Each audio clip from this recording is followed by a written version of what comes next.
Bapak dan Ibu, saya mengucapkan selamat berpuasa bagi yang menjalankan puasa. Salam sejahtera bagi kita semua. Selamat datang dan terima kasih telah hadir pada webinar hari ini, Bapak Ibu, yang berjudul Membangun Strategi Konten yang Efektif untuk Instagram. Perkenalkan, saya Nanda dari Nixindo yang akan memandu acara pada siang hari ini.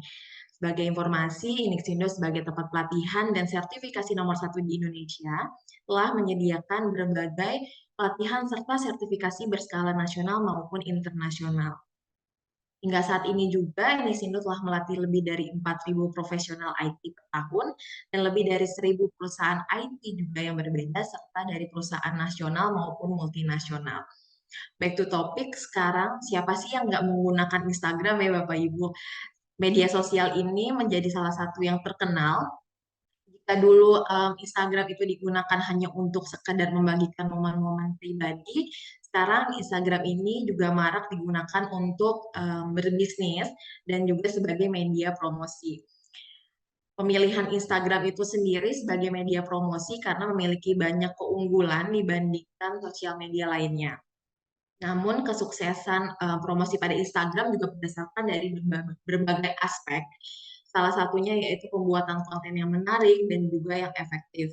Pas banget di webinar ini kita akan mengulas membangun strategi konten yang efektif untuk Instagram. Bapak dan Ibu di sini akan diajarkan tentang bagaimana cara membuat, membangun, dan mengimplementasikan ide-ide konten yang kreatif untuk memaksimalkan fitur-fitur apa saja yang di Instagram.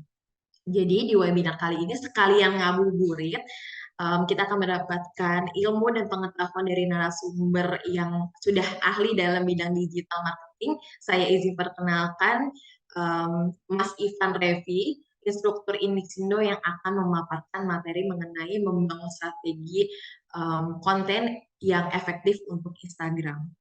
Sebagai informasi, Bapak dan Ibu selama mengikuti webinar, silakan mengisi absensi yang akan dikirimkan oleh tim Indixindo di kolom chat Zoom meeting, dan webinar ini sekaligus ngabuburit dan mendapatkan ilmu juga mendapatkan saldo e-wallet dinantikan pas nanti kita selesai pemaparan materi dan sesi tanya jawab.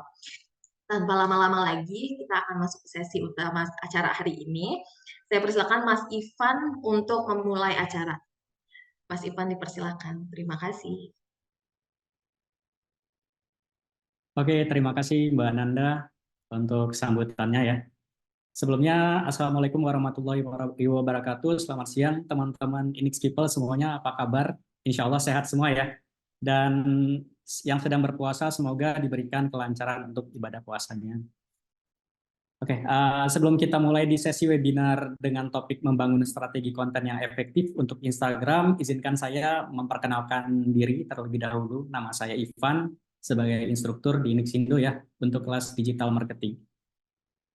Oke, sebelumnya saya izin untuk share screen dulu ya. Oke, langsung saya mulai ya. Di sini teman-teman untuk webinar kita judulnya membangun strategi konten yang efektif untuk Instagram ya, seperti yang Mbak Nanda sampaikan tadi. Kalau kita bicara media sosial di era digital sekarang, siapa sih yang nggak kenal namanya Instagram atau Facebook, TikTok, YouTube ya, dan perilaku interaksi sosial kita juga masing-masing di platform tersebut juga beragam ya teman-teman.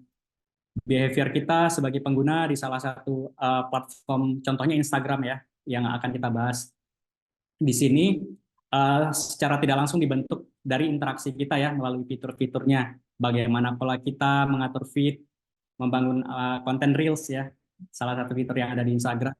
Kemudian kita jadi bagaimana membuat konten-konten tersebut story ya yang 24 jam itu menjadi estetik gitu. Jadi sehingga di sini kita juga bisa memanfaatkan ya dari berbagai fitur dari platform Instagram tersebut yang potensial untuk melakukan pemasaran juga ya, bukan hanya sekedar personal tapi juga sebagai pemasaran digital gitu. Jadi di luar dari marketplace mungkin ya ataupun website yang website bisnis gitu ya, kita juga bisa menggunakan media sosial salah satunya di platform Instagram. Nah, menariknya lagi ya, ketika kita membuat sebuah di media sosial khususnya di Instagram itu pemasaran digital itu kan sudah ada wadahnya ya. Jadi semacam usernya sudah terbentuk, kita ya sebagai pelaku sosialnya juga sudah terbentuk ya, audiensnya sudah terbentuk. Jadi PR-nya tinggal kita yang perlu kita sesuaikan adalah struktur konten yang efektif di masing-masing uh, fitur yang ada di Instagram tersebut gitu. Nah, tujuannya untuk apa ya tadi ya? Kan kita sudah ada platform e-commerce atau apa beberapa hal yang kita perlu pahami di sini juga di digital marketing itu bukan hanya tentang produk ya, tapi juga tentang brand awareness atau yang kita jual laku nggak sih gitu. Tapi di balik itu semua kita perlu memikirkan bagaimana konten yang kita sajikan juga menarik ya, selain meningkatkan konversi tadi ya, selling, tapi juga selain brand awareness tadi ya. Tapi di balik itu semua kita juga memikirkan bagaimana konten yang kita sajikan itu menarik, kemudian informatif, relevan, dan target audiens yang kita capai juga istilahnya dalam digital marketing adalah membangun brand awareness tadi ya, atau kesadaran brand, itu juga terpenuhi gitu. Audiens perlu kenalan dulu dengan produk kita sebelum membeli ya. Jadi kemudian mendorong mereka untuk berinteraksi dengan merek kita, dengan produk kita, jadi istilahnya membangun keterlibatan. Nah, setelah membangun keterlibatan, baru kita memperkuat otoritas merek, kemudian menyajikan konten yang bermutu, konten yang memberikan solusi atau informasi berharga ya. Jadi membuat audiens itu melihat brand kita itu sebagai brand yang ahli di bidang tersebut ya, dengan otomatis memperkuat otoritas merek. Dan secara otomatis juga menarik audiens dengan konten yang relevan secara terus-menerus ya, atau secara konsisten. Yaitu otomatis juga dia meningkatkan konversi audiens menjadi pelanggan atau klien yang loyal atau klien yang setia gitu. Nah, untuk itu di sini saya sudah merangkum ya teman-teman untuk webinar kita khususnya untuk outline yang akan kita pelajari nanti adalah untuk mencapai aspek-aspek tadi ya. Nah, jadi di sini saya sudah rangkum topiknya yang pertama yang akan kita bahas seputar memahami karakteristik audiens, kemudian membuat tujuan atau KPI ya dari konten yang kita create, kemudian mengembangkan ide kreatif berdasarkan tipe sama format kontennya. Kemudian juga kita memahami karakteristik pada platform Instagram sendiri ya, karena di sini kita garis bawahi adalah fitur kita bisa memaksimalkan fitur-fitur yang ada di Instagram. Kemudian kita membuat kalender konten ya, atau membuat konten plan-nya. Lalu kemudian yang terakhir kita mengukur performa konten kita dengan Instagram Insight seperti itu. Oke, lanjut kita bahas mengenai memahami karakteristik audiens ya teman-teman.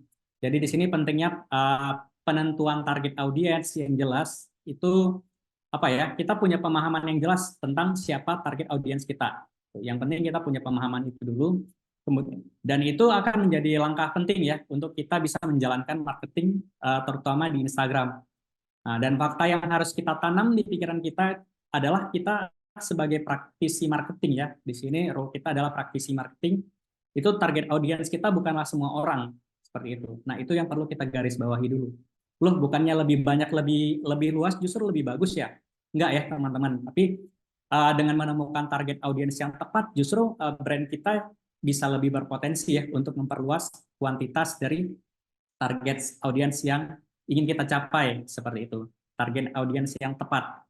Jadi target audiens yang tepat, pesan yang tepat, dan iklan yang tepat itu yang mana yang akan mengantarkan kita sebagai pemilik brand untuk mencapai ROI yang kita ingin kita capai gitu teman-teman.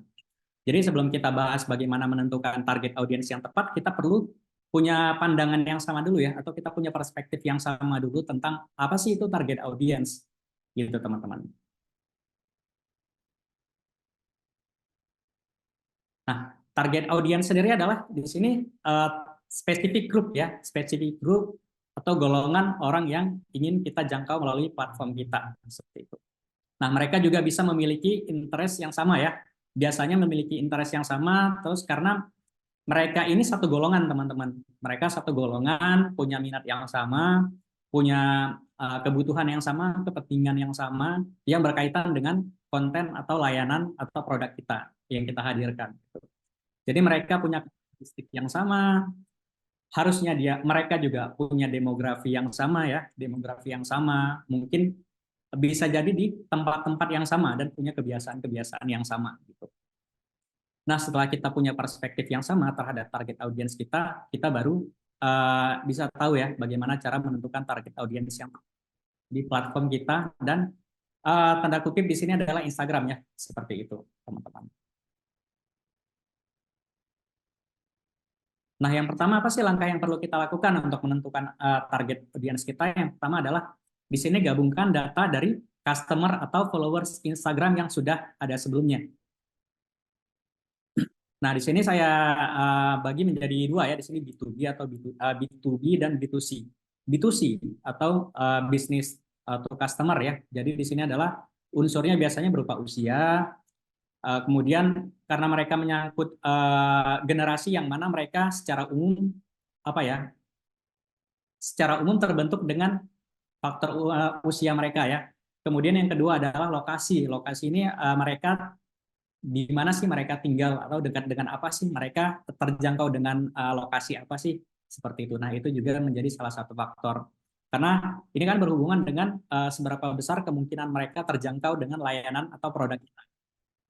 Kemudian lokasi juga menyangkut tentang zona waktu ya teman-teman, karena di sini zona waktu kita juga terbagi tiga ya, WITA, WITA ya. Jadi ini menentukan seberapa besar sih peluang target audiens kita untuk melakukan tindakan pada masing-masing zona waktu tersebut gitu teman-teman. Nah, kemudian dari bahasa ya, bahasa sudah jelas sebagai media komunikasi kita membutuhkan bahasa yang sama dengan audiens kita, dengan target audiens kita. Kemudian juga kita perlu mempertimbangkan faktor daya beli. Gimana sih apa spending power mereka, kemudian seberapa seberapa berapa sih uang yang apa ya, yang wajar nih yang mereka bisa expense gitu ya. Dan apakah parameternya yang penting irit dengan harga yang mudah, dengan harga yang murah gitu ya. Nggak perlu yang terlalu perfect, nggak perlu yang terlalu bagus, yang penting murah gitu. Kemudian bisa juga karena latar belakang produk yang kita jual itu ideal ya, atau dipakai dalam jangka waktu yang singkat gitu. Karena mereka mungkin kebutuhannya yang nggak perlu bagus-bagus, yang penting mereka bisa memakai dalam jangka waktu tertentu aja. Itu juga bisa jadi salah satu faktor daya beli gitu teman-teman. Kemudian juga didukung oleh minat ya, tentu. Mereka interestnya apa sih? Hiburan apa sih yang mereka sukai, kemudian topik apa sih yang sedang mereka cari, atau tentang apa tantangan apa yang mereka hadapi, atau pain point apa sih yang menjadi concernnya mereka. Itu juga salah satu faktor. Kemudian juga bisa siklus hidup ya teman-teman, atau life cycle ya, apakah mereka sudah menikah atau menikah dengan status menikah anak satu atau yang lain ya. Nah, itu juga salah satu faktor. Kemudian di sini untuk B2B-nya atau business to business-nya itu juga faktornya adalah skala bisnis ya. Siapa yang ikut andil dalam mengambil keputusan untuk membeli teman-teman. Jadi unsur-unsur yang tadi sudah disebutkan ya teman-teman harus ada di dalam data yang ingin kita kumpulkan dan kita kombinasikan untuk bisa apa ya, supaya kita bisa dapat gambaran nih, gambaran yang utuh kira-kira seperti apa sih karakteristik target audiens yang ingin kita ambil gitu teman-teman. Nah, jadi kita perlu cari tahu ya yang mereka inginkan di Instagram kita seperti itu ya. Jadi di sini cari tahu apa sih ekspektasi mereka, tapi sebelum membahas lebih lanjut ya tentang apa sih ekspektasi mereka melalui Instagram, kita juga cari tahu dulu apakah produk atau layanan kita sudah cukup ya untuk menjawab kebutuhan mereka, sudah benar-benar menjadi solusi terhadap masalah mereka atau belum, apakah produk atau layanan yang kita hadirkan juga membuat hidup mereka jauh lebih mudah ya atau lebih baik. Nah, itu yang perlu kita cari tahu dulu ya teman-teman. Kira-kira apa sih ekspektasi mereka terhadap Instagram kita gitu. Nah, itu yang perlu kita pertimbangkan ya sebelum membangun konten. Kemudian mereka sudah ada di customer journey yang mana sih? Apakah mereka ready to buy, siap membeli ya? Atau mereka ragu nih, masih butuh diyakinkan dengan review-review contohnya ya? Atau dengan dari testimoni orang yang udah pakai produk atau layanan kita supaya mereka jadi lebih yakin untuk action to buy ya. Nah, dari situasi ini ya, bisa mengambil keputusan jenis konten apa sih yang ingin kita hadirkan di Instagram kita. Apakah testimoni, apakah langsung bisa kasih promo ya, kita tawarkan produknya, atau mereka udah nggak banyak mikir gitu ya teman-teman ya, langsung aja diarahkan ke web atau check out di traffic web kita seperti itu. Nah, kira-kira dari sini kita sudah kebayang ya tipe konten seperti apa yang ingin kita sajikan berdasarkan target audiens kita tadi ya, berdasarkan dua parameter tadi. Jadi menentukan target audiens ini masih bagian kecil ya, atau masih PR yang perlu kita pertimbangkan di samping membangun brand awareness tadi, teman-teman. Jadi dengan menggali karakteristik audiens yang tepat, itu berdasarkan preferensinya mereka, bagaimana cara melibatkan mereka dengan produk kita. Nah, setelah itu baru mengenal target audiens kita. Selanjutnya ya, baru kita bisa menentukan KPI untuk mencapai target audiens kita. Seperti itu, teman-teman. Nah, dari KPI ini yang perlu kita pahami adalah di sini bagaimana kita meningkatkan brand awareness ya, berdasarkan jumlah impresi konten dan pertumbuhan jumlah followers ya, teman-teman ya. Jadi maksudnya gimana? Jadi di sini ketika kita meningkatkan brand awareness yang sudah kita bahas tadi ya, jadi meningkatkan pengetahuan tentang merek dan produk di antara audiens gitu. Jadi bisa dengan konten yang edukatif contohnya ya. Bisa dengan kolaborasi dengan influencer, itu juga bisa teman-teman. Atau sekedar terlibat dengan komunitas lokal untuk mengenalkan brand kita. Nah, di sini untuk KPI brand awareness-nya sendiri, nah di sini untuk KPI-nya sendiri ya, tadi selain pertumbuhan jumlah followers atau audiens baru ya, yang awalnya hanya melihat-lihat konten kita atau kemudian menurut mereka konten kita bermanfaat dan tertarik untuk mendapatkan update selanjutnya dan memutuskan untuk follow gitu. Nah, itu kan sebenarnya langkah awal ya, atau langkah kecil yang bisa teman-teman step di step tersebut teman-teman bisa fokus gitu. Kalau untuk concernnya adalah membangun brand awareness. Kemudian setelah itu baru meningkatkan keterlibatan ya. Jadi di sini meningkatkan, mendorong interaksi aktif ya dari pengguna seperti like, komen, atau berbagai konten. Jadi biasanya dengan giveaway ya, dengan memberikan kontes seperti itu ya, kontes atau kuis itu semacam polling juga bisa ya dari media sosial dengan syarat untuk follow akun Instagram di media kita. Kemudian melakukan share juga ya, action untuk share, terus meninggalkan komentar di akun kita itu dapat meningkatkan exposure dari brand kita ya teman-teman. Yang otomatis juga mendorong lebih banyak orang untuk mempelajari produk kita, teman-teman. Nah, jadi di sini KPI untuk keterlibatan sendiri ya. Jadi di sini adalah yang pertama tingkatkan keterlibatan atau engagement rate ya per postingan atau seperti jumlah like, komen atau berbagai share ya dan jumlah pengikut. Nah, itu juga masuknya keterlibatan. Kemudian jumlah interaksi per postingan ya seperti like, komen atau share itu juga menjadi salah satu indikator untuk poin KPI keterlibatan ya tadi ya. Kemudian juga tingkatkan konversi dari interaksi ke tindakan lanjutan ya, misalnya seperti klik tautan. Nah, itu masuk di bagian KPI yang perlu kita pertimbangkan nih untuk jadi KPI kita yang mana sih? Fokus kita kemana sih gitu.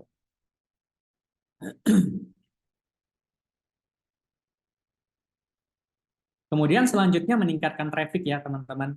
Ya, jadi di sini adalah peran Instagram juga bisa meningkatkan traffic web bisnis ya, web bisnis kita dengan mengarahkan pengunjung ke situs web dan atau halaman produk untuk meningkatkan konversi tadi ya, meningkatkan penjualan.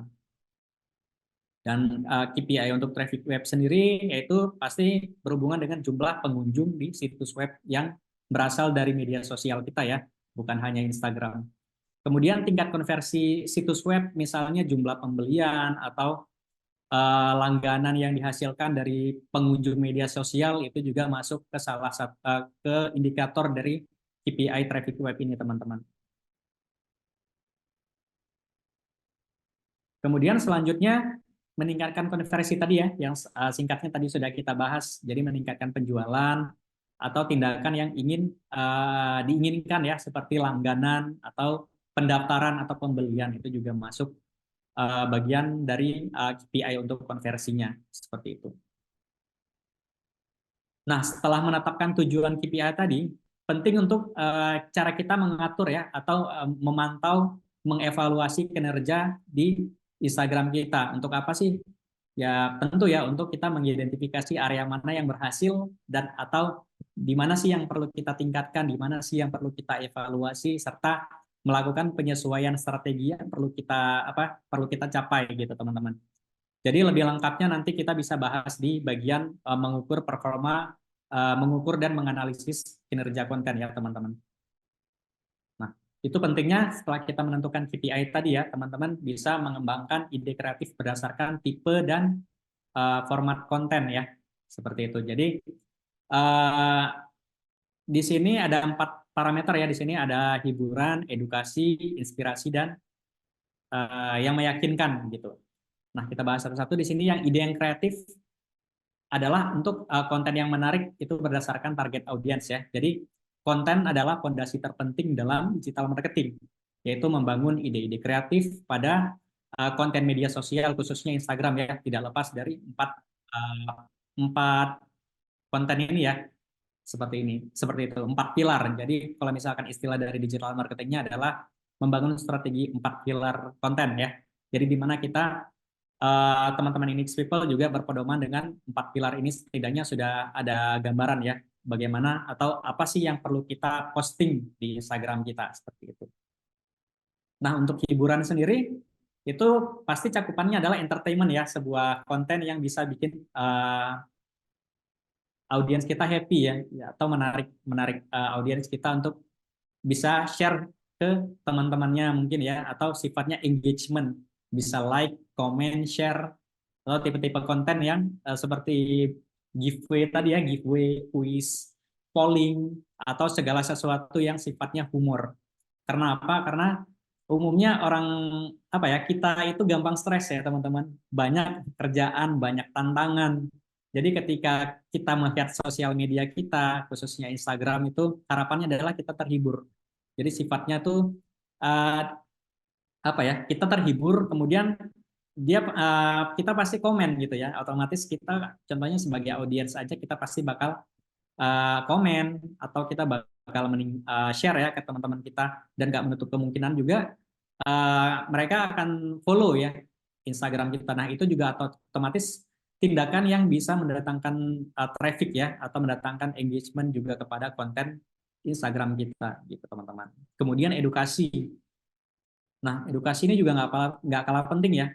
Jadi edukasi ini merupakan konten yang memberikan edukasi yang terkait pembelajaran ya, terkait yang dibutuhkan oleh target pasar kita. Jadi kita bisa berikan tips-tips yang ada hubungannya dengan produk kita. Nah itu. Kemudian contoh produk yang menjual kosmetik ya, teman itu bisa tips-tips dari kecantikan seperti apa sih gitu. Atau kasih tips-tips merawat kulit yang sehat gimana sih gitu. Atau produk-produk yang jasa pelatihan ya, contohnya teman-teman. Contohnya pelatihan bahasa Inggris. Pelatihan bahasa Inggris kita berikan tips-tips mengasah skill bahasa Inggris yang tepat seperti apa sih. Menguasai grammar gimana sih gitu. Nah itu beberapa konten-konten edukasi yang teman-teman bisa implementasikan di platform Instagram. Kemudian ada lagi yang namanya inspirasi. Inspirasi ini adalah kalau di Reels atau Instagram ya, Reels Instagram ini contohnya kita bisa share konten-konten yang berbau inspirasi ya. Jadi goals-nya apa sih untuk inspirasi ini? Supaya kita bisa menginspirasi audiens tentunya, kemudian mengajak mereka untuk melakukan hal-hal yang sesuai dengan keinginan audiens gitu. Atau hal-hal yang bisa mendekatkan mereka kepada goals-nya mereka sendiri gitu. Nah, kalau bisnis teman-teman fashion ya, itu bisa memberikan konten yang inspirasi seputar outfit atau kegiatan-kegiatan tertentu ya, tutorial hijab contohnya. Nah, itu juga bisa menginspirasi gitu.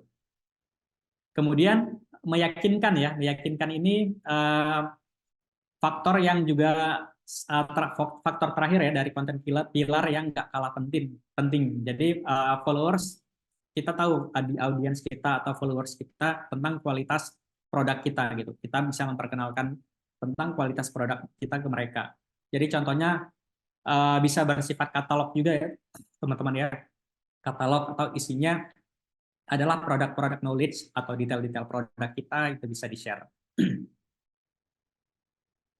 Nah, supaya apa sih untuk meyakinkan ini supaya akan menambah trust ya ke mereka dan pelanggan kita atau calon pelanggan kita. Nah, jadi di mana teman-teman di sini jangan heran kalau misalkan like atau komen atau share kecil ya di situ karena CTA atau call to action-nya di sini ya itu sudah berbeda.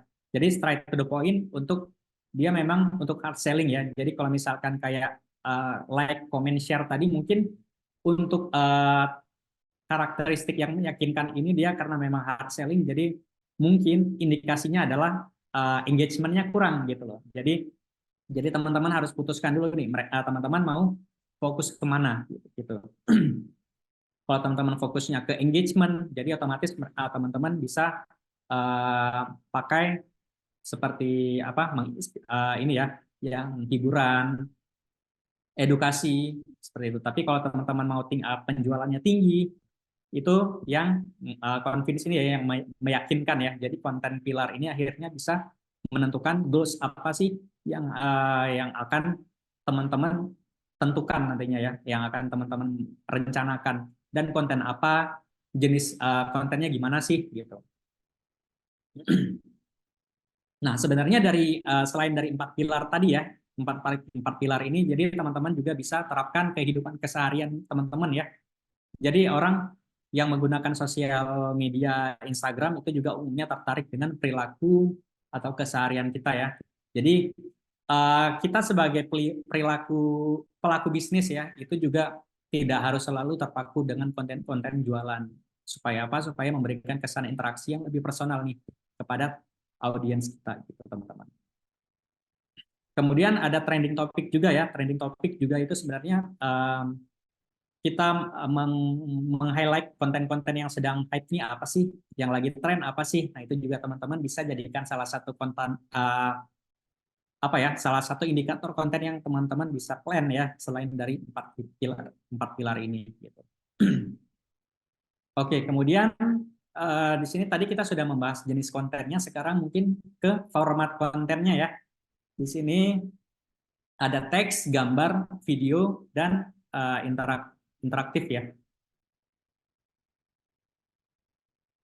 Kita bahas untuk teks dulu. Teks ini postingan teks ya. Postingan teks adalah konten yang berfokus pada kata-kata ya. Yang namanya teks pasti kata-kata atau copywriting istilahnya di digital marketing ya. Jadi kita bisa ini bisa berupa kutipan, bisa berupa status ya yang ada di caption nanti atau tulisan pendek yang nantinya menarik perhatian atau memicu interaksi gitu.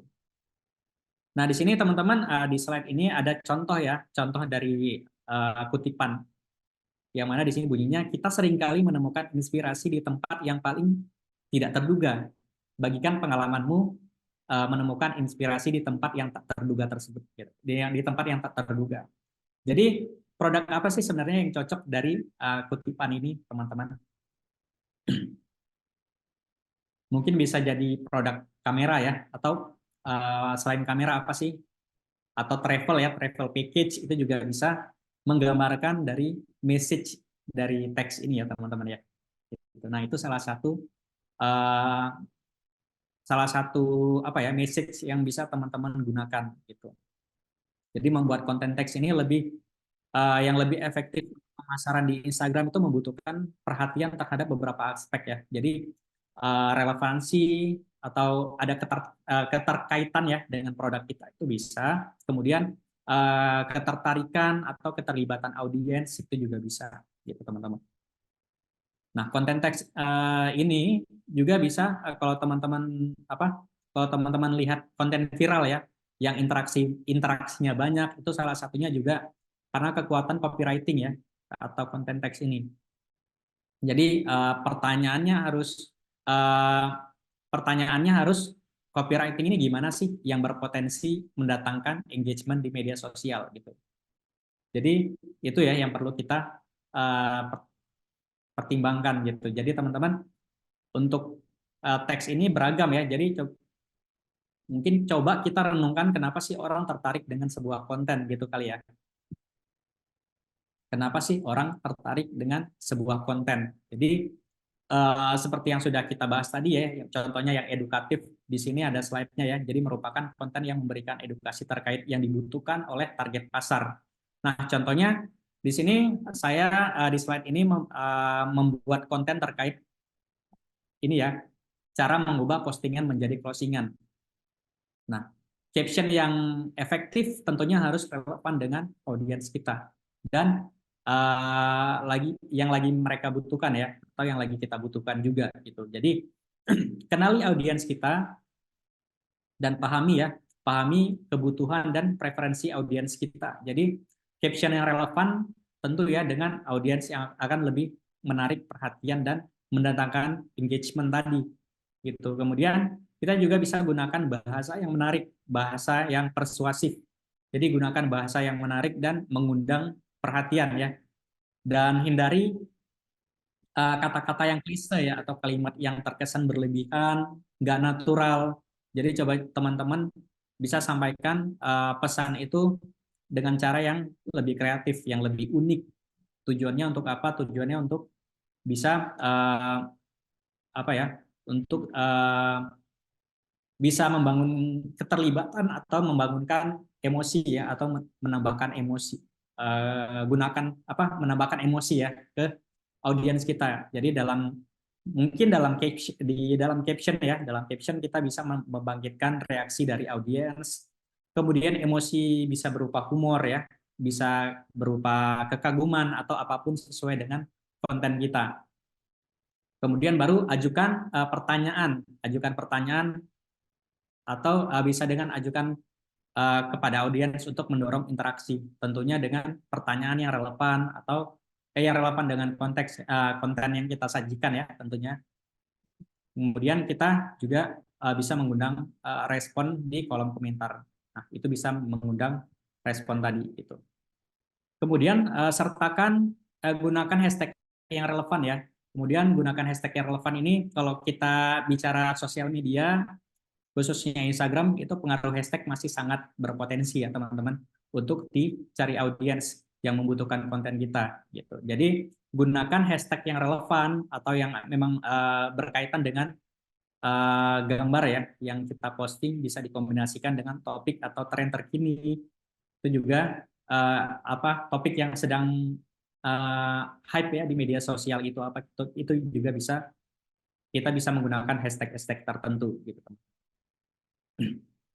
Kemudian sertakan CTA ya, tadi call to action atau ajak audiens untuk melakukan tindakan tertentu seperti memberikan komentar tadi ya, seperti share konten kita atau mengunjungi traffic web kita. Kemudian baru kita buat konten yang berharga. Maksudnya gimana sih? Pastikan caption yang kita gunakan itu bernilai lebih ya, ada value-nya kepada audiens kita. Jadi memberikan informasi yang berguna seputar tips atau saran yang dapat mereka terapkan di kehidupan sehari-harinya mereka, gitu teman-teman. Kemudian juga jaga kesederhanaan ya, jaga sesimpel mungkin, jadi hindari membuat caption yang terlalu panjang atau terlalu rumit dan usahakan untuk menyampaikan pesan dengan singkat, jelas, dan mudah dipahami. Jadi teman-teman, kalau misalkan tadi kita bicara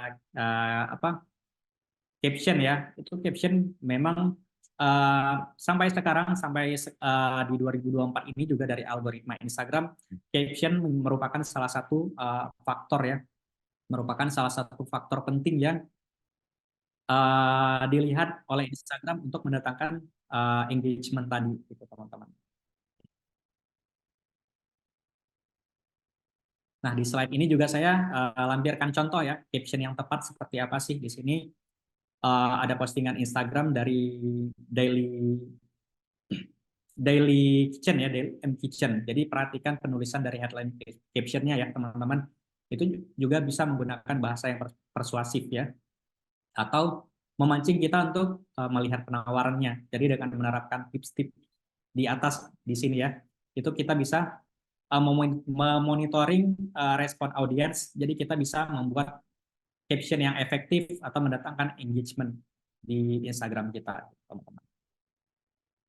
Nah, setelah kita paham nih indikator untuk membuat caption yang tepat seperti apa sih, membuat hashtag yang baik, yang relevan itu gimana sih, baru kita pertimbangkan untuk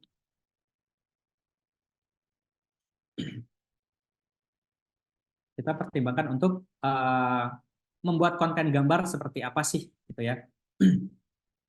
Jadi sesuai dengan aspek visual yang relevan dan dengan produk kita ya, gitu. Sesuai dengan aspek yang visual yang relevan dengan produk yang mau kita tampilkan nih di platform gambar kita gitu. Jadi contohnya kalau produk kita adalah makanan seperti ini ya, jadi buatlah tampilan makanan semenarik mungkin dengan mengatur platingnya seperti apa sih, background yang kita gunakan gimana sih, pencahayaannya gimana sih, atau penempatan informasi jenis makanan, teksnya ya, jenis teks makanan itu di mana sih gitu, di posisi yang benar seperti apa sih.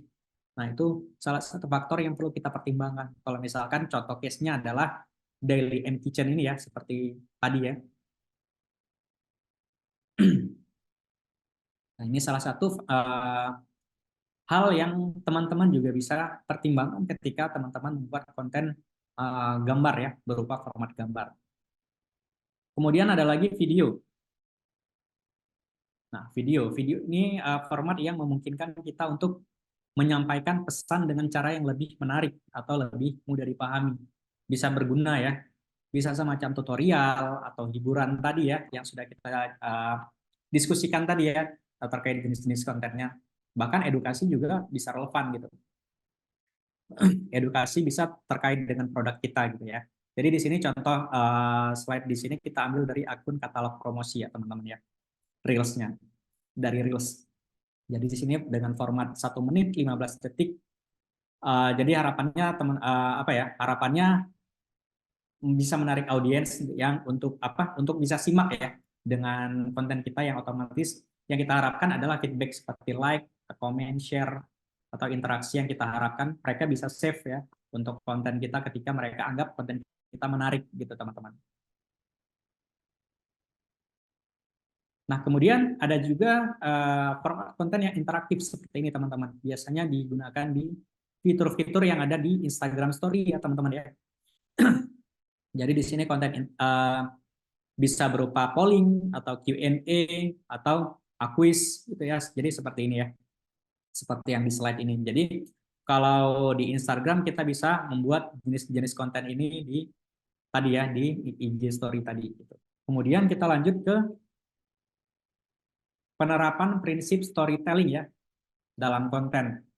Nah, storytelling, kalau misalkan kita bicara storytelling, di sini storytelling tujuannya untuk apa sih? Jelas ya, tujuannya untuk menciptakan koneksi emosional antara kita dengan audiens kita gitu. Jadi merek yang kuat atau mendorong keterlibatan yang lebih tinggi ke audiens kita. Jadi kita bisa memikat perhatian audiens itu dengan menceritakan, melakukan penceritaan yang kreatif ya melalui format storytelling dengan apa ya, dengan mungkin dengan singkat ya, kalau misalkan kita bentuknya adalah audiovisual atau video, itu bisa kita sesuaikan dengan format durasi reels gitu. Jadi bagaimana cara membuat storytelling yang baik, sebelumnya yang sebelumnya kita bahas tadi ya. Jadi di sini saya mau share salah satu storytelling ya. Di sini ada yang namanya filosofi pete ya. Di sini saya mungkin share ke teman-teman dulu. Untuk videonya kita saksikan bareng-bareng ya. Bagaimana sih salah satu contoh storytelling, walaupun di sini formatnya adalah kontennya di YouTube, tapi teman-teman nggak bentuk kemungkinan yang namanya storytelling itu formatnya sama, cuman penempatan dari apa, dari platformnya aja nanti teman-teman bisa sesuaikan gitu. Itu dia.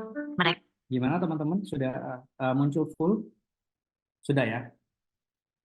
Saya ulang suka ya. petek dan mereka yang tidak suka petek. Dan mereka-mereka yang tidak suka pete ini jika ditanya, kapan terakhir kali kamu makan pete? Biasanya jawabannya mirip dengan, dulu terakhir kali aku makan pete, itu waktu aku masih kecil. Dikasih oleh tante-tanteku yang iseng. Aku masih bocah kan? Ya nurut-nurut aja. Begitu ku gigit, rasanya aneh, pahit, dan yang pasti bau banget. Bau ya? Enak tahu.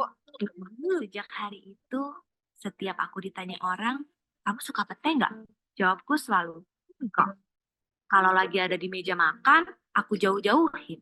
Kalau lagi makan di luar, aku nggak pernah pesen. Dan kalau ketemu di dalam nasi kotak, pasti aku pinggir-pinggirin. Sampai suatu hari, kakakku menikah dengan seorang gadis yang ternyata fanatik pete. Sejak mereka menikah, hampir setiap hari masakan di rumah adalah pete, pete, pete, pete, dan pete.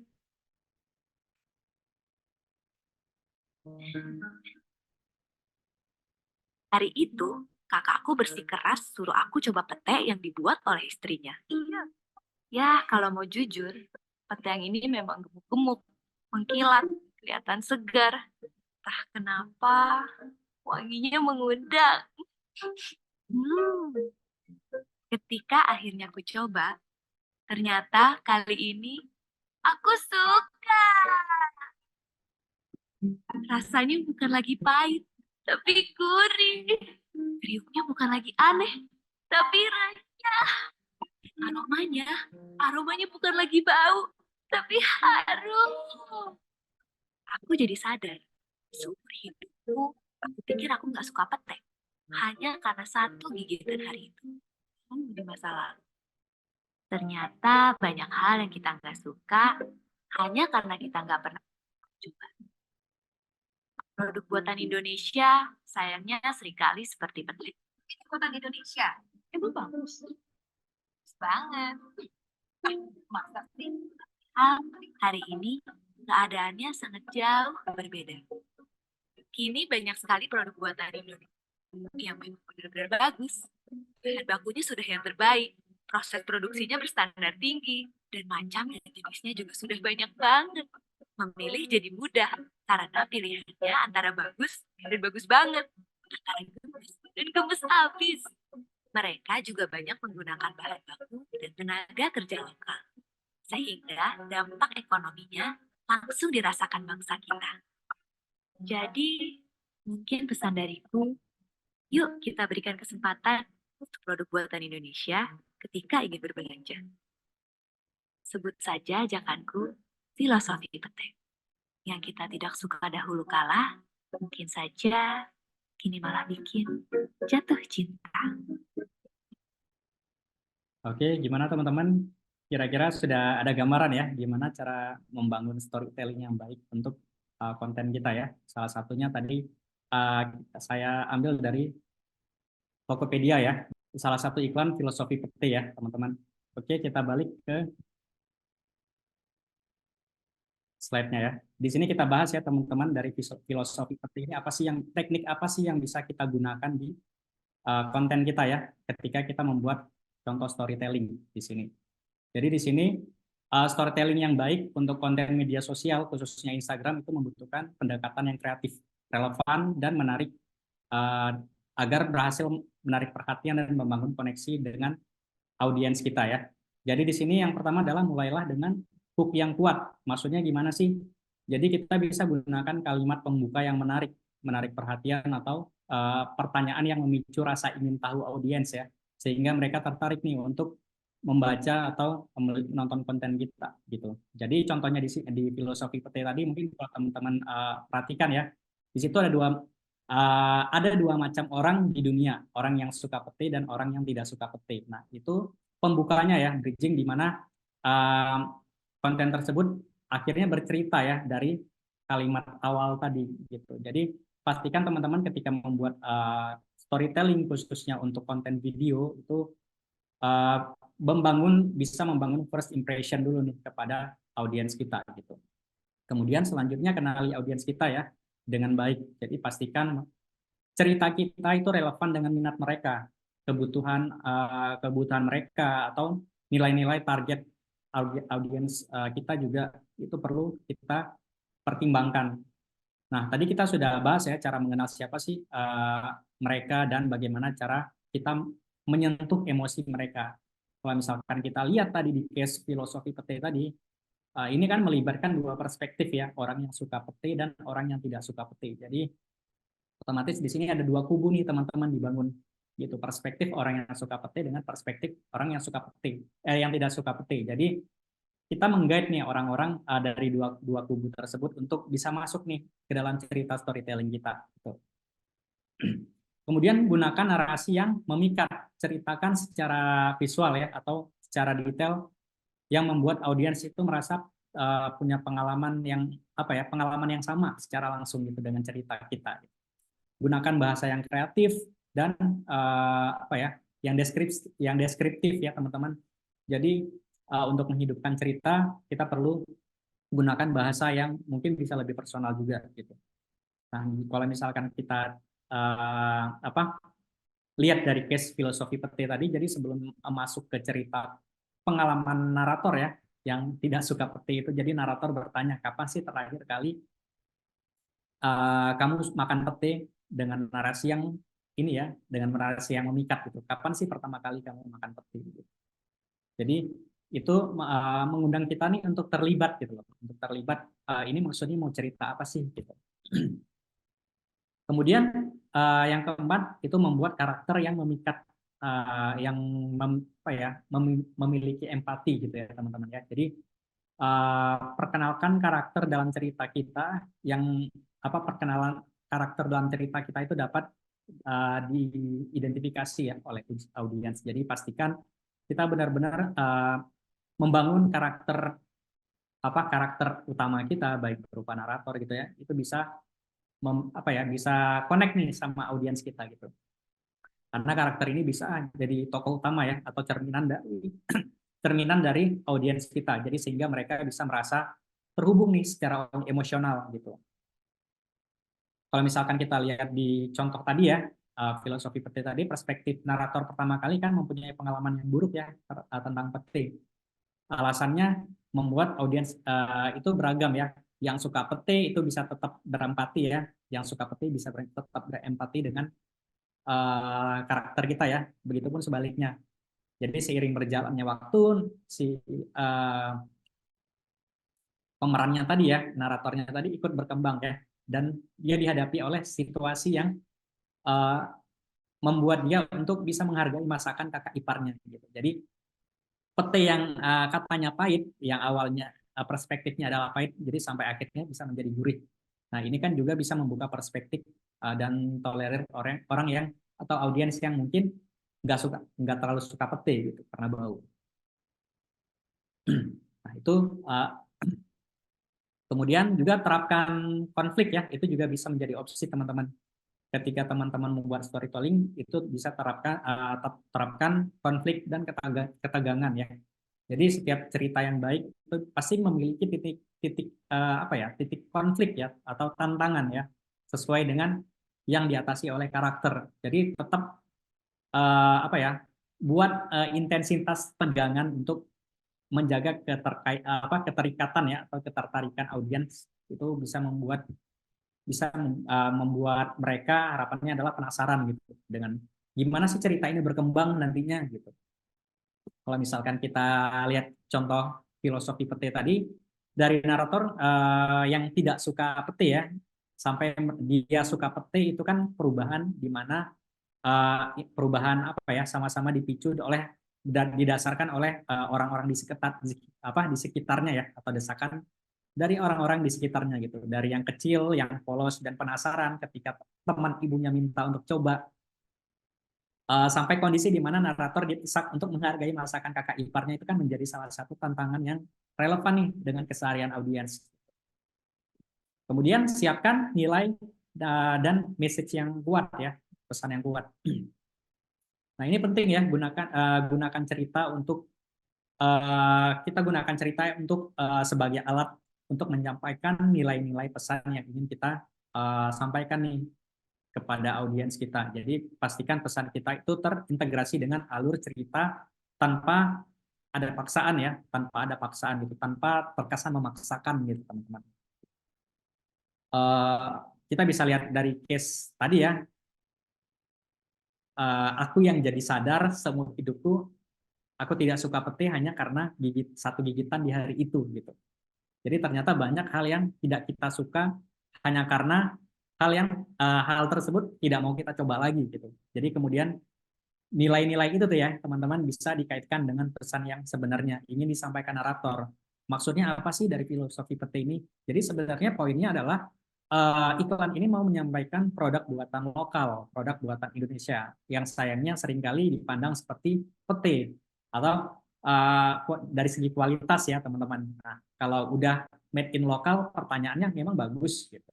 Nah, padahal keadaannya berbeda nih, sangat berbeda dengan sebelumnya gitu. Nah, itu kan perspektif atau bentuk yang mau dibangun oleh storytelling tadi ya, supaya bisa apa ya, menyadarkan audiens untuk wah, nggak ada salahnya kok untuk melihat atau melirik produk lokal. Kemudian selanjutnya gunakan format yang beragam ya. Format yang beragam ini dengan memanfaatkan berbagai konten seperti teks tadi ya, teks, gambar, video itu juga sebenarnya bisa kita gunakan untuk menyampaikan cerita ya dalam storytelling. Jadi storytelling ini juga bisa dikuatkan hanya dengan format teks aja atau hanya dengan format gambar saja, walaupun lebih menarik lagi seperti tadi ya contoh video tadi. Dan kemudian akhiri dengan kesimpulan yang bermakna. Tutup cerita dengan cerita yang memuaskan atau menyisakan pertanyaan yang mendorong audiens untuk berpikir nih lebih lanjut tindakan selanjutnya ya untuk bertindak gitu. Jadi kalau misalkan dari case filosofi pete tadi, dia hanya menggunakan kesimpulan filosofi pete, tidak ada yang tidak yang dulu tidak kita suka mungkin malah menjadi kita jatuh cinta, bikin kita malah jatuh cinta gitu. Nah, itu kan salah satu kesimpulan yang bisa dikutip oleh storytelling tadi gitu, teman-teman. Dan yang terakhir adalah berinteraksi dengan audiens. Jadi ajak audiens untuk berinteraksi dengan cerita kita melalui komentar, melalui pertanyaan, atau bisa tindakan tertentu ya yang mereka bisa ambil kesimpulan setelah membaca atau menonton dari storytelling kita. Jadi sebenarnya poin dari teknik storytelling ini dalam konten Instagram ya khususnya itu kita bisa menciptakan cerita yang kuat ya teman-teman. Bisa cerita yang menarik atau bisa membangun koneksi ya secara langsung atau secara mendalam terhadap audiens kita gitu teman-teman. Nah, kemudian selanjutnya baru kita memahami karakteristik platform Instagram ya setelah kita mengenal format-format konten seperti apa sih yang bisa relevan nih bisa kita gunakan untuk Instagram. Tentu kita perlu memahami karakteristik platform Instagramnya sendiri ya. Jadi di sini Instagram adalah salah satu platform media sosial yang sangat populer ya, dengan lebih dari 1 miliar pengguna aktif tiap bulannya. Jadi artinya apa? Jadi Instagram ini platform media sosial yang awalnya dibentuk fokus untuk share video atau share foto ya, contohnya ya, itu lebih dominan. Kemudian diluncurkan pada 2020, kemudian dia memang fokus walaupun dia fokusnya ke gambar atau format gambar ya. Nah, Instagram ini uniknya dia menerapkan filter atau dan kita share secara publik layaknya media sosial pada umumnya seperti itu dari fitur-fitur filter tadi. Nah, tapi seiring berjalannya waktu Instagram ini bukan hanya sekedar posting gambar dan udah selesai gitu. Tapi di sini juga berkembang ya fitur-fiturnya. Sekarang ada Reels. Jadi bukan selain feed tadi ya. Jadi memungkinkan kita untuk upload story tadi ya, upload story atau sekarang ada live Instagram. Jadi secara fungsi juga ikut berkembang nih teman-teman. Bahkan pada tahun 2016 itu Instagram juga kan pernah memperkenalkan khusus untuk sampai sekarang ya, itu launching untuk Instagram bisnis gitu ya. Jadi selanjutnya fitur apa sih yang membedakan antara akun Instagram bisnis dengan Instagram biasa ya, atau yang kita sebut mungkin creator ya.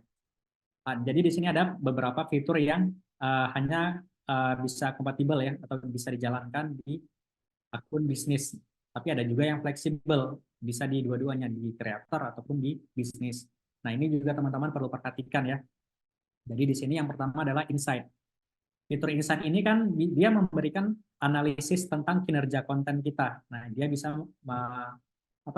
Dia bisa melihat bagaimana sih performa konten kita dari waktu ke waktu. Itu teman-teman nanti kita di akhir kita ini ya lengkapnya mungkin bisa saya share bagaimana sih fitur-fitur dari Instagram Insights sendiri gitu.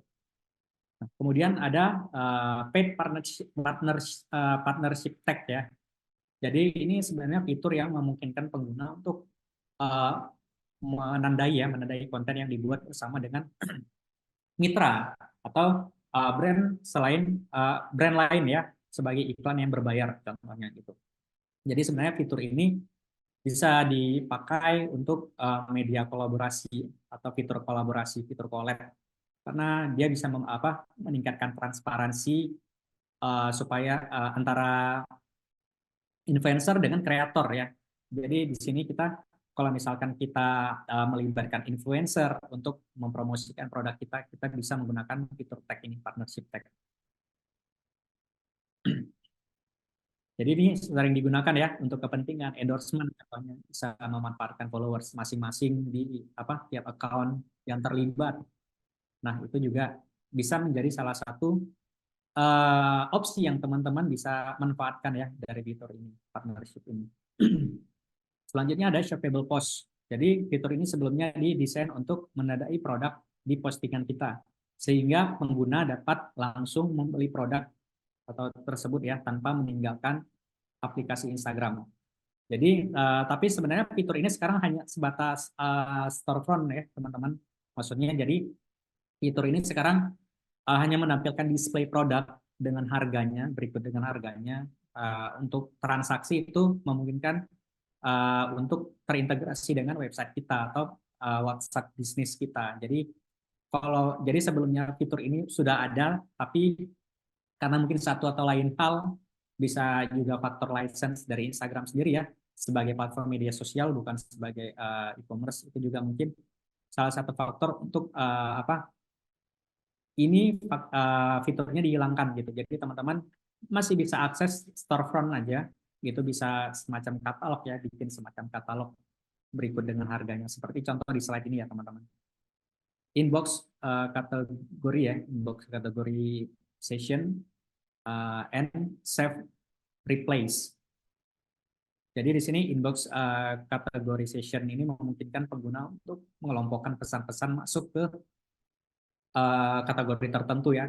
Mungkin seperti pesan utama, permintaan, atau pesan yang di tag ya, atau diberikan tanda.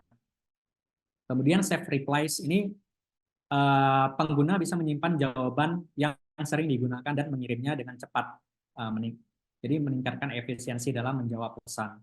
Nah, kedua fitur ini juga bisa digunakan untuk kreator ataupun bisnis ya. Jadi teman-teman ketika teman-teman menggunakan fitur ini, sesuaikan lagi nih dengan kebutuhan. Kalau misalkan dirasa masih belum perlu nih, masih belum butuh dengan kontennya, itu di hold dulu teman-teman gitu. Kemudian selanjutnya adalah profile labels. Jadi profile labels ini bisa ditambahkan ke profil teman Instagram ya, profil Instagram seperti penjual, seperti artis atau pelaku usaha. Jadi sebenarnya label ini bisa membantu kita untuk memahami lebih jelas tentang jenis akun yang mereka kunjungi ya gitu. Selanjutnya third party apps ya atau aplikasi pihak ketiga yang mungkin teman-teman pasti saya yakin familiar ya dengan VS Code contohnya ya, VS Code itu untuk bikin konten gambar menarik, lebih menarik lagi dengan fitur filternya ya. Kemudian ada InShot juga biasanya digunakan untuk konten videonya. Simple tapi benar-benar membantu ya teman-teman ketika kita menggunakan aplikasi pihak ketiga seperti VS Code ini gitu. Dan VS Code ini juga bisa kompatibel baik kita gunakan akun bisnis ataupun akun personal ya yang biasa atau yang kreator gitu. Kemudian selanjutnya adalah Instagram storefront tadi ya yang tadi sempat kita bahas. Nah, di sini masih bisa digunakan ya. Kalau untuk yang storefront ini semacam katalog ya, langsung diintegrasikan bisa ke traffic web kita ataupun bisa langsung ke WhatsApp bisnis kita gitu teman-teman. Nah, seperti ini seperti di slide ya.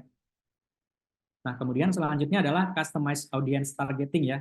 Di sini juga salah satu fitur yang bisa kita manfaatkan dan memungkinkan pengguna untuk menargetkan iklan mereka ke audiens yang sangat spesifik ya berdasarkan kriteria dan minatnya mereka. Seperti itu. Jadi ini membantu meningkatkan efektivitas campaign periklanan dengan memastikan iklan itu ditampilkan kepada orang-orang yang berpotensi tertarik nih dengan akun bisnis kita. Jadi di sini memang kenapa sih akun bisnis? Karena dia memang udah konsepnya ke targeting ya, targeting audience gitu teman-teman. Nah, jadi untuk berhasil menggunakan Instagram secara efektif, jadi teman-teman harus bisa kenalan dulu nih sama fitur-fitur tadi ya.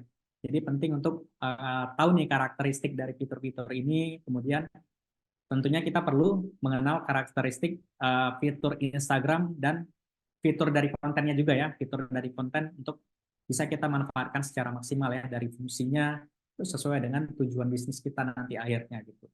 Jadi maka itu selanjutnya setelah fitur-fitur tadi kita kenalan dengan fitur kontennya ya. Kalau misalkan tadi fitur untuk navigasi Instagramnya, sekarang di sini masuk ke fitur kontennya.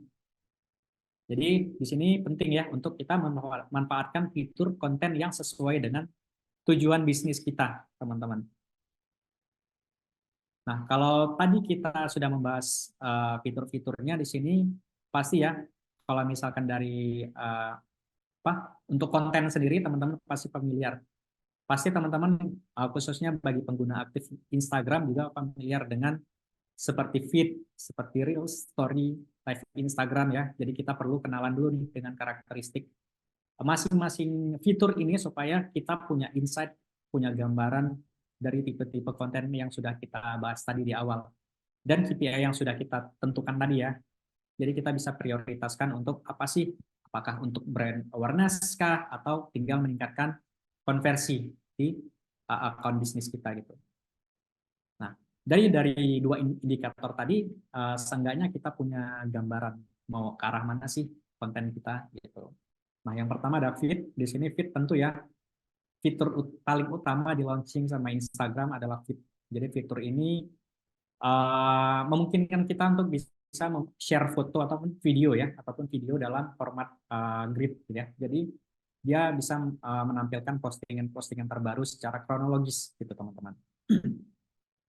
Seperti di slide ya. Jadi bisa memungkinkan kita juga ya untuk scrolling akun jualan yang bagus secara konten, tapi secara konteks juga bisa apa ya? Bisa delivering kontennya atau bagaimana mendelivery kontennya gitu. Jadi entah kualitas videonya yang kurang atau warnanya yang digunakan monoton atau gambarnya pecah. Nah, itu kan salah satu konteks ya. Kalau misalkan tadi kita ngomongin konten, sekarang adalah kita konteksnya ya. Jadi seperti yang kita sudah bahas tadi dan kita sudah solve ya pertanyaan kenapa sih orang mau like atau share postingan kita. Kita sudah tahu triggernya apa, karena postingan kita bermanfaat, karena mengedukasi, karena menghibur. Nah, sekarang kita pertanyaannya dibalik nih, apa sih yang membuat orang lain tertarik untuk orang lain mungkin apa sih yang membuat orang lain tidak share ya, tidak tertarik dengan postingan kita, padahal kontennya bagus gitu. Nah, itu ya tadi. Jadi pentingnya adalah membangun skema warna yang harmoni pada struktur konten kita ya, struktur yang ada di dalam feed ini lebih tepatnya. Jadi misalnya karena postingan kita warnanya mungkin monoton, kemudian kita beralasan, itu kan personal identity kita ya. Nah, dan nggak gitu juga ya. Jadi teman-teman bisa selang-seling nih. Jadi kalau misalkan warnanya nggak harus merah semuanya dari awal sampai akhir gitu. Jadi itu kan masuknya monoton ya. Walaupun itu masuk teman-teman beralasan brand identity teman-teman kan merah gitu. Nah, jadi konsepnya bukan seperti itu ya teman-teman, tapi bisa dikombinasiin nih dengan contohnya dengan warna-warna yang harmoni ya, dengan warna merah apa sih? Contohnya pastel cream atau warna kuning seperti yang dicontoh ini ya. Nah, itu teman-teman bisa pertimbangkan ya untuk bisa menyusun struktur feed-nya dengan harmoni nih dari tone warnanya gitu. Nah, gimana sih? Jadi kalau misalkan teman-teman bingung, gimana sih cara pilih warna yang harmoni? Saya ini brand identity-nya warna hitam nih, full black. Jadi otomatis mungkin monoton ya tampilannya atau monokrom. Nah, teman-teman juga bisa cek di kalau misalkan untuk cek color harmony itu teman-teman bisa color.adobe.com, itu dari Adobe ya, teman-teman bisa cek di situ warna apa sih yang harmoni dengan warna brand identity teman-teman atau warna utama teman-teman ya, gitu yang sudah teman-teman pikirkan. Itu bisa teman-teman pertimbangkan, atau juga bisa menggunakan color hunt ya, colorhunt.co, itu teman-teman juga bisa cek warna mana sih yang nggak bertabrakan ya, atau yang nggak berseberangan dengan warna utama teman-teman gitu. Itu salah satu faktor yang teman-teman bisa pertimbangkan ketika teman-teman mengatur feed dari struktur Instagram sendiri. Seperti itu. Kemudian selanjutnya adalah masih seputar feed ya, kita bisa kombinasikan dengan gambar atau animasi ya, atau ilustrasi. Jadi nggak melulu tentang foto ya. Nah, kemudian audience apa ya? Kemudian audience tidak mau share ya. Itu bisa jadi karena faktor postingan kita banyak tampilan apa ya? Banyak tampilan, mungkin tampilan gambar wajah orang semua gitu. Atau audience mungkin bisa bosan ya karena konten kita terlalu narsis mungkin, atau terlalu menampilkan objek manusia terlalu banyak dari awal sampai akhir itu objeknya manusia. Jadi teman-teman bisa kombinasikan ya, contohnya seperti ini ya, bisa menggunakan animasi, bisa menggunakan teks, full text gitu ya, yang bisa membuat konten kita lebih ter-highlight ya, walaupun nggak dibuka secara satu persatu dari feed kita, tapi ketika dilihat dari keseluruhan ya, contohnya apa, seperti di slide ini, itu teman-teman kelihatan rapi gitu kontennya. Atau kalau misalkan konten kita fashion, itu bisa dikombinasikan dengan konten entertainment ya, yang nggak melulu tentang produk, atau bisa boleh quiz, boleh edukasi ya, atau tips cara merawat tas gimana sih, cara membersihkan jaket atau sepatu gimana sih. Itu teman-teman bisa kombinasikan. Atau nggak berhubungan dengan produk sama sekali juga nggak apa-apa gitu teman-teman. Nah, contohnya bisa berupa ilustrasi atau yang seperti ini ya, yang di sebelah kanan, bagian slide kanan. Nah, ini juga salah satu yang slide kanan ini juga membuat konten yang variatif tadi ya, yang tadi kita sudah bahas barusan. Jadi saya tinggal share contohnya seperti ini ya. Yang ini mungkin yang di sebelah kanan adalah Instagram dari Humans. Jualan apa sih mereka? Mereka jualan parfum. Jadi di sini mereka bukan hanya branding produk mereka, tapi mereka memvariasikan postingan feed dengan edukasi sampah, dengan event-eventnya mereka. Itu juga bisa kita kombinasikan. Jadi nggak melulu kita cerita tentang produk kita gitu teman. Kemudian selanjutnya Stories atau Instagram Story ya. Jadi fitur ini memungkinkan pengguna untuk membagikan foto atau video yang sifatnya hanya 24 jam ya, atau sementara gitu. Nah, di sini uniknya dari fitur Story ini teman-teman bisa manfaatkan ada namanya polling ya. Polling ini apa sih? Fitur polling ini memungkinkan kita untuk bisa bikin apa ya, berinteraksi dengan followers kita ya, atau audiens yang sekedar explore atau melihat story kita, itu bisa memilih jawaban atau bisa memilih opsi tertentu yang apa ya, yang ada yang kita sajikan di polling kita gitu. Jadi konten polling ini sangat menarik. Kenapa? Karena kita bisa langsung berinteraksi dengan followers kita di Instagram. Jadi memungkinkan kita untuk bisa membuat jenis konten yang interaktif itu seperti apa gitu. Kemudian di Instagram Story juga ada fitur yang namanya question box. Aku yakin teman-teman juga pasti pernah memanfaatkan ini ya. Kita minta feedback nih dari followers kita. Jadi konten ini juga sebenarnya masuknya interaktif ya. Jadi sesuai dengan fitur question box ini, kita memungkinkan untuk langsung bertanya di Instagram. Nah, selain poll dengan atau question box ini juga ada yang namanya polling ya. Di sini ada polling, ada quiz, ada create. Nah, ini juga teman-teman bisa apa ya? Teman-teman juga bisa explore sendiri ya. Fitur-fitur apa sih yang bisa memungkinkan untuk mendatangkan engagement di Instagram gitu. Nah, kemudian selanjutnya ada explore. Nah, explore ini adalah Instagram di mana kita bisa melihat berinteraksi dengan Instagram ya, seperti itu. Jadi dari explore ini juga apa ya, bisa sangat dekat sekali dengan minat kita ya. Jadi explore ini selain sangat dekat dengan minat kita, jadi kita bisa kalau kita balik pola pikirnya, kita sebagai pemilik konten yang mendapatkan impresi atau dari explore Instagram ini, maka postingan kita akan memunculkan Instagram kepada orang-orang di sekitar yang orang-orang di sekitar kita ya, atau yang berminat dengan konten kita yang sejenis konten yang sama gitu. Kemudian ada Reels. Nah, Reels ini juga lebih mudah menjangkau audiens ya. Sejak fiturnya dirilis, ini juga banyak banyak orang yang menggunakan aplikasi Instagram ini bisa memanfaatkan Reels untuk kegiatan-kegiatan tertentu, salah satunya untuk pemasaran juga.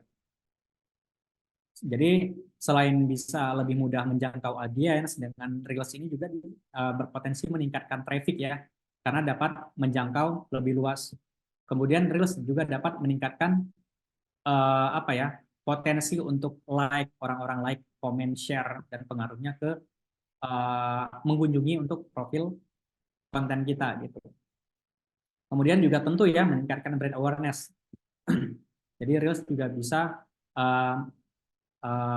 berorientasi dengan dimensi kompatibel ya dengan media sosial lain. Jadi dia bisa apa, connect ke rasio video yang formatnya sama dengan Reels. Contohnya di TikTok atau YouTube Short ya. YouTube Short itu juga formatnya kurang lebih sama dengan Reels gitu, teman-teman. Nah, jadi fitur Reels ini apa sih? Fitur Reels ini juga memungkinkan kita bisa edit langsung ya konten kita tanpa harus menggunakan pihak ketiga juga. Nah, itu jadi teman-teman bisa maksimalkan ya konten Reels ini seperti apa sih. Konten Reels ini bisa dimanfaatkan untuk konten apa aja sih, gitu. Teman-teman bisa explore sendiri. Kemudian juga ada Instagram Live ya. Instagram Live ini juga unik teman-teman. Jadi salah satu fitur yang underrated juga nih di Instagram, karena pertanyaan apa? Pertanyaannya gimana sih bisa mengoptimalkan Instagram apa live ini dengan baik, dengan apa supaya banyak yang nonton Instagram live kita, jadi minimal kita bisa mendapatkan respon yang jauh lebih baik ya. Jadi apa sih yang perlu kita perhatikan untuk bisa mendatangkan audiens untuk simak ya live kita gitu. Mungkin banyak ya yang brand yang memanfaatkan akun Instagram dengan ribuan followers, tapi masih sangat sedikit nih untuk mengoptimalkan beberapa fitur yang bisa sebenarnya dioptimalkan di Instagram. Contohnya seperti ini. Nah, jadi sebenarnya di fitur live-nya sendiri di sini bisa ini ya, kita bisa setup untuk video siaran langsung ya. Jadi di sini ada fitur video siaran langsung Anda dijadwalkan. Nah, kalau dari sini teman-teman bisa meremind followersnya teman-teman untuk bisa simak nih. Bentar lagi kita mau live loh di Instagram gitu. Catat ya, atau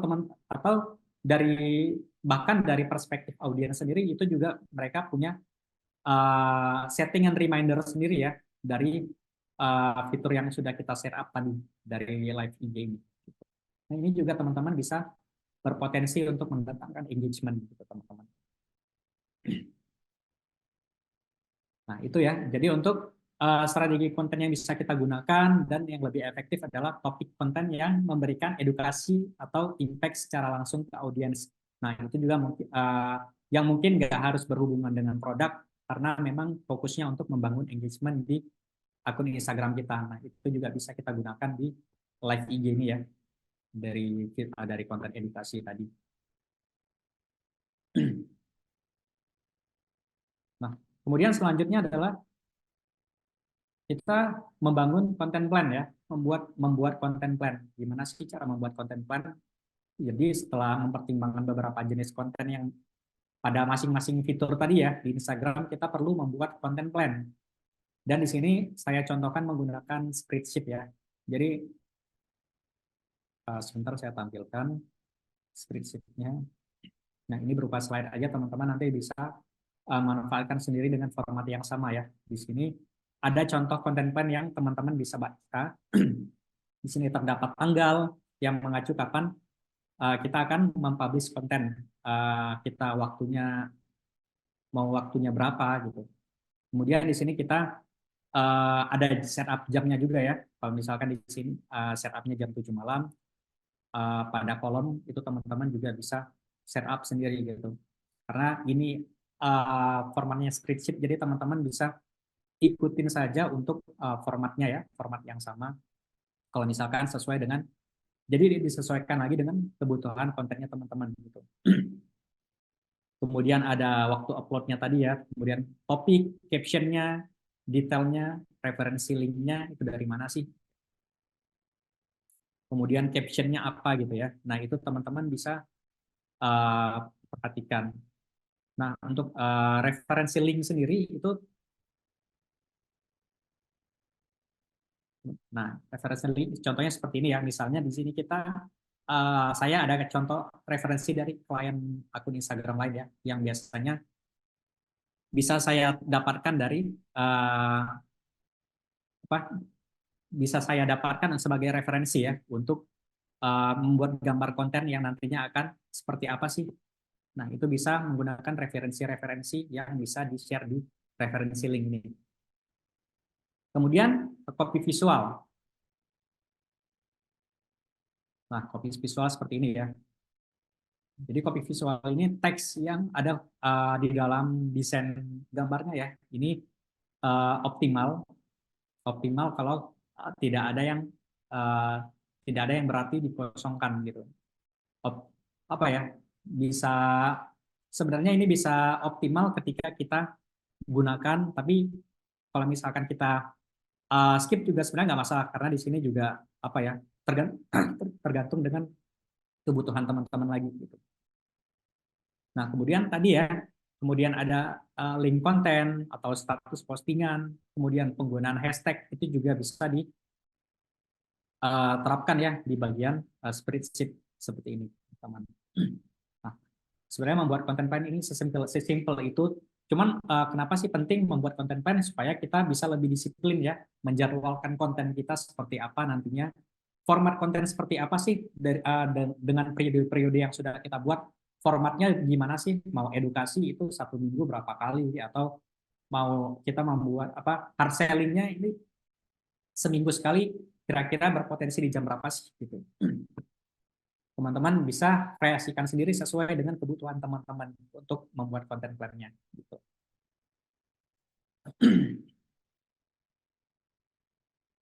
Oke, selanjutnya kita membahas tentang mengukur performa konten dengan Instagram Insight ya. Tadi walaupun kita sempat bahas kilas.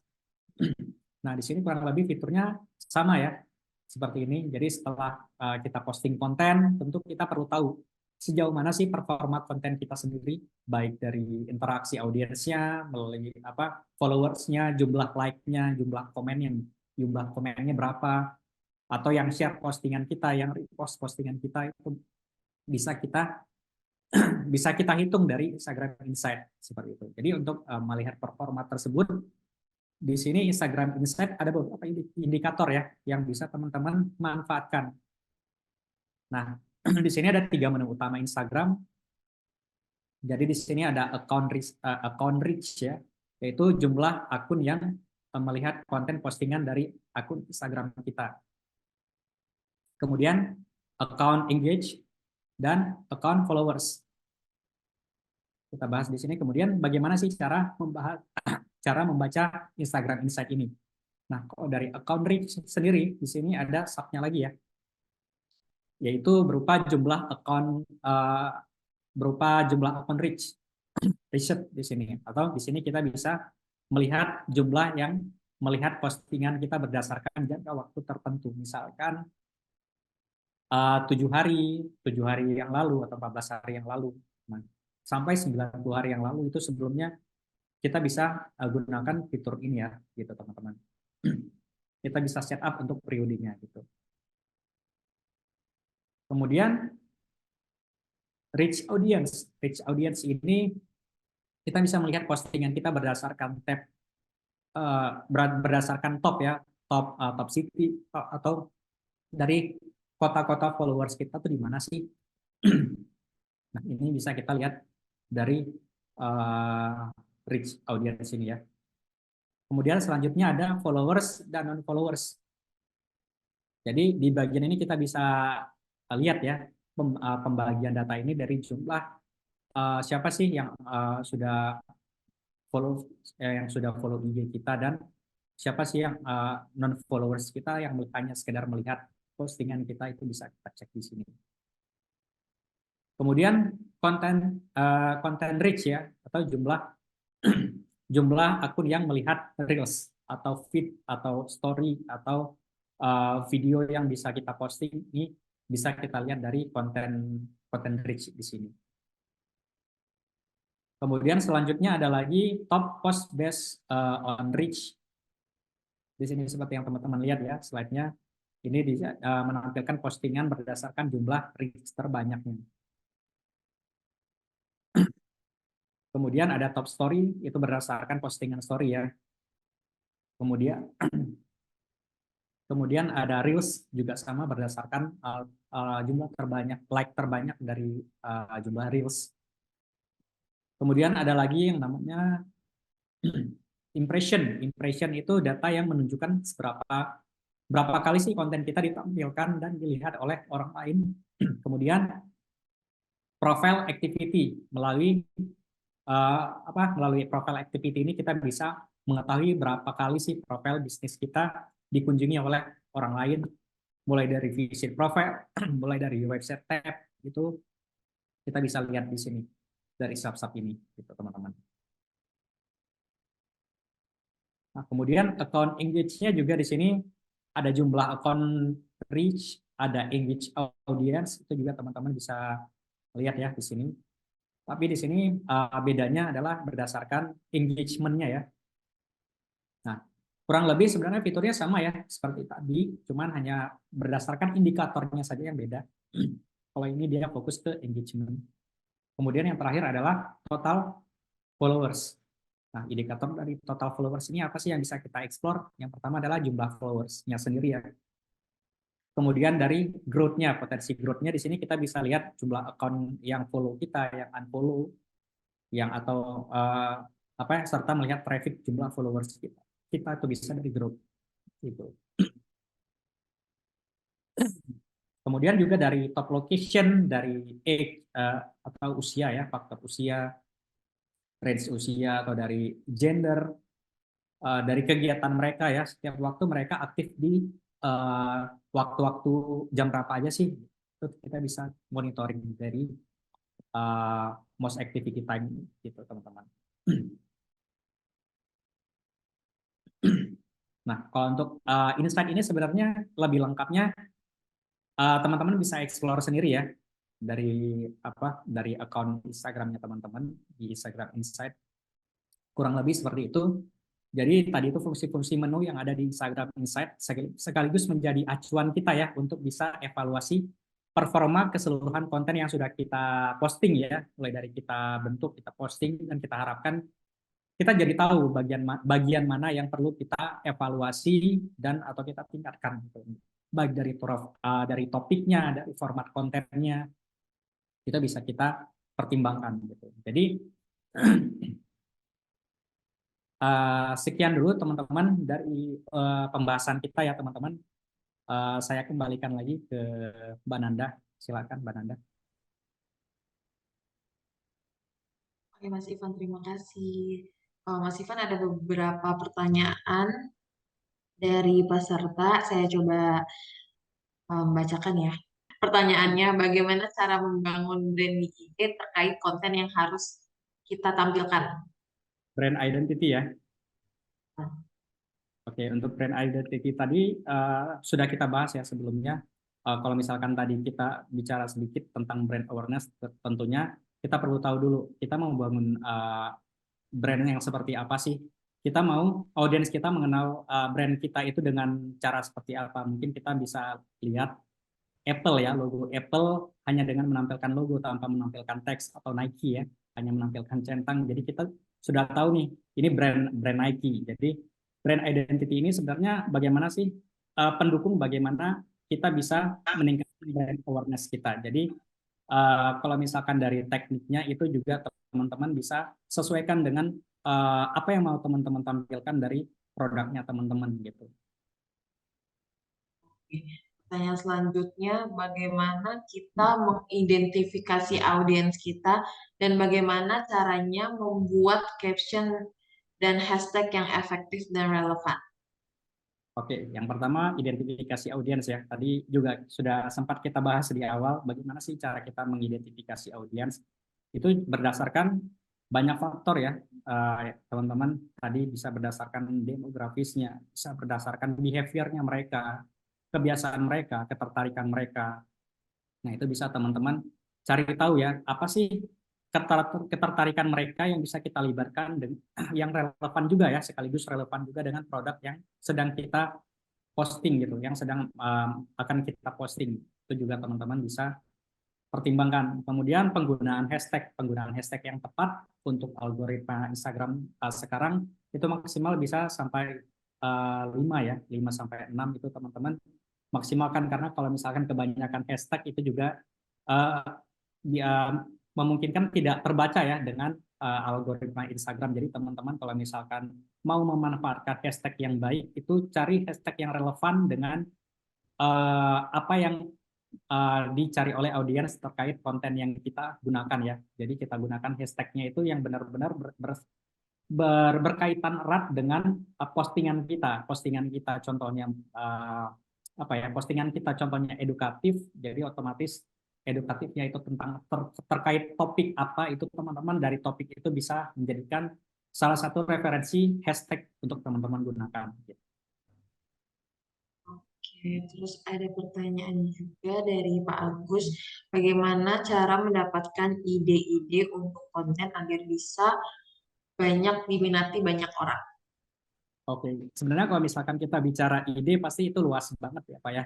Jadi gimana sih kita bisa mendapatkan ide-ide konten yang menarik? Contohnya pasti kita tentu bisa mendapatkan banyak referensi dari konten-konten yang sejenis dengan konten yang mau kita buat ya, konten yang kita create. Dengan catatan konten tersebut juga bagaimana sih bisa viral gitu. Bagaimana sih konten tersebut bisa jumlah like, jumlah share-nya itu banyak, jumlah engagement-nya itu banyak, komen di konten tersebut banyak, dan konten tersebut itu relevan nih dengan konten yang mau kita buat. Nah, itu teman-teman atau bisa teman-teman bisa gunakan patokan itu ya, bisa menggunakan indikator itu untuk melihat referensi-referensi konten yang menarik. Seperti itu. Terus ada juga dari Pak Rizky, ini menarik nih Mas Ivan, aku juga mau tahu, nih apakah ada pola waktu posting yang optimal untuk mencapai audiens? Dan apakah ada alat atau metode analisis yang efektif untuk mengukur keberhasilan strategi konten? Oke, menarik tadi, tapi sebenarnya kita tadi sudah bahas di bagian fitur yang Instagram Insight ya. Tadi ada yang namanya Post Activity Times. Kalau misalkan kita mau mengacu ke followers kita sendiri, di jam-jam tertentu, di jam-jam mana sih followers kita nih lagi aktif-aktifnya, itu bisa kita cek nih di Most Activity Times tadi ya. Jadi di situ bisa jadi acuan kita untuk membuat postingan ya. Kita update postingan apa sih?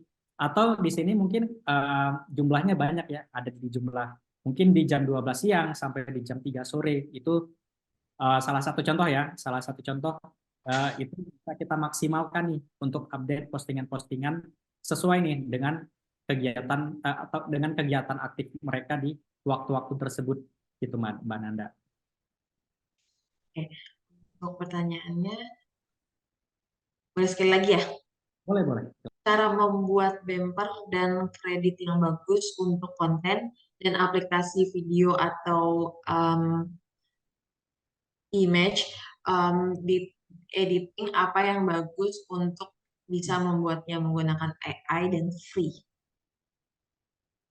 Oke, berarti itu kontennya ya, untuk konten gambarnya ya. Bagaimana kita membuat konten yang Ya, konten aplikasi untuk membuat video editing.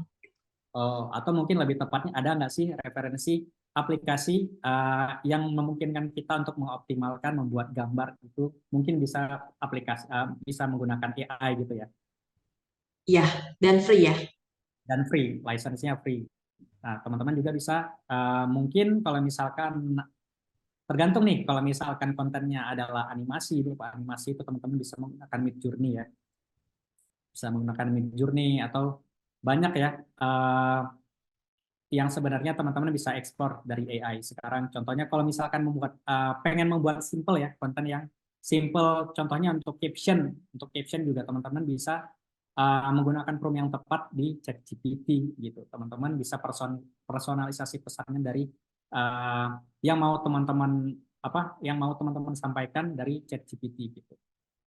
Sebenarnya banyak kalau misalkan kita diskusi tentang platform AI mana sih yang bisa yang free yang bisa kita optimalkan, itu banyak sekali, salah satunya dari Midjourney tadi. Oke, terima kasih Mas Ivan untuk sesi pertanyaannya. Kita sudahi dulu. Kita langsung masuk ke sesi tahap bermain kuis dengan harapan untuk mengulas kembali materi yang telah disampaikan tadi Mas Ivan. Kuis ini nanti juga ada saldo e-wallet bagi peserta yang berhasil mengumpulkan poin terbanyak. Kuis ini dilakukan melalui Quizizz. Jadi masing-masing peserta dimohon untuk bergabung di link Quizizz yang telah dikirimkan melalui grup WhatsApp ataupun tim Inixindo akan naruh linknya di room chat ini. Jadi silakan untuk bergabung melalui link Quizizz yang akan dikirimkan. Dimohon untuk menggunakan nama asli atau nama lengkap agar mudah bagi tim Inixindo mengkonfirmasi hadiahnya. Boleh tim Inixindo di-share untuk linknya. Udah 14.52, jadi boleh kita mulai aja Quizizz-nya.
Terima kasih.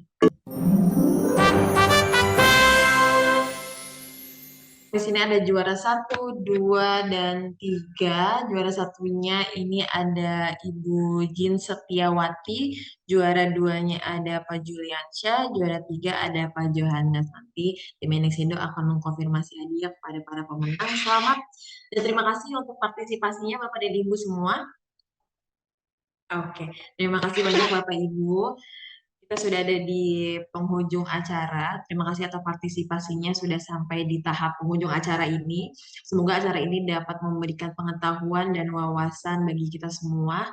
Kami juga berterima kasih kepada Mas Ivan telah berbagi ilmu dan pengetahuannya pada acara hari ini. Terima kasih juga semua pihak yang telah terlibat dalam acara ini juga. Jangan lupa tetap mengikuti acara webinar Inixindo selanjutnya. Sebagai informasi, sebelum ini ditutup, silakan untuk mengisi absensi terlebih dahulu yang sudah dikirimkan di grup chat Zoom ini. Jadi Bapak dan Ibu yang masih kepo tentang digital marketing, boleh banget langsung kepoin Instagramnya Inixindo. Dan kalau misalkan Bapak dan Ibu kepo lagi, boleh langsung email aja ke info@inixindo.id. Kalau misalkan Bapak dan Ibu Google di Inixindo langsung ada tuh website Inixindo-nya. Yang dari acara ini saya memohon maaf jika ada salah-salah kata. Kami dan kru yang bertugas terima kasih banyak. Selamat berpuasa. Saya izin undur pamit undur diri. Terima kasih banyak. Selamat sore. Selamat menjalankan ibadah puasa. Wassalamualaikum warahmatullahi wabarakatuh.